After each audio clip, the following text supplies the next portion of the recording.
the UK in protest at Boris Johnson's decision to prorogue or suspend Parliament for 5 weeks in the run-up to Brexit. The British government insists it's acting properly, but critics say it's an attempt to bypass democracy. Mark Easton reports.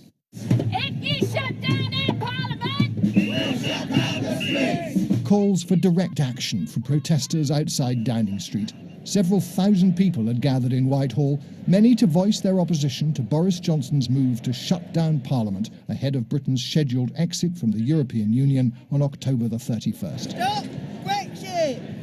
The crowds were diverse, cutting across class, age, ethnicity and traditional party politics. Today's protest is a reminder of how arguments over Brexit represent a reshaping of political discourse in Britain. Bankers and corporations who get richer while the workers get poorer. As well as London, there were similar demonstrations in towns and cities across the country, from Yorkshire to Belfast to Bangor.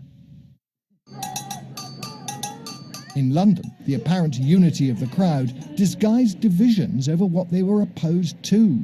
The government's suspension of Parliament, or just the government, opposed to a no-deal Brexit or leaving the EU at all. Is this about proroguing? Is it about Brexit? Yeah. Is it about Conservatives? A bit of both, really. I mean, mainly proroguing and Brexit, but a bit of both. Are you a supporter of the European Union? I'm not a supporter of a bosses club. I'm a supporter of the European workers of Greece, Spain and Italy, but I don't support what is in effect a bosses club in Europe. So you're anti-EU? I'm anti the European Union, yes. I'm opposed to a no-deal Brexit. You would Brexit with a deal would be okay?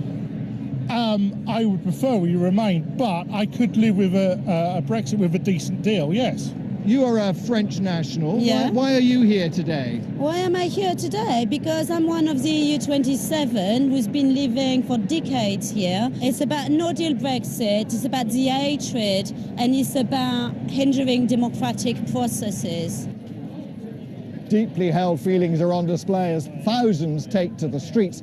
But it's worth reflecting on the people who aren't here, people with equally passionate views on the other side of the Brexit debate. Public opinion and the country are riven as to what democracy should mean.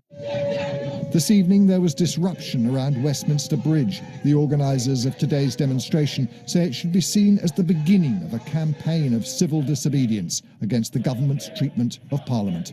Mark Easton, BBC News, Whitehall.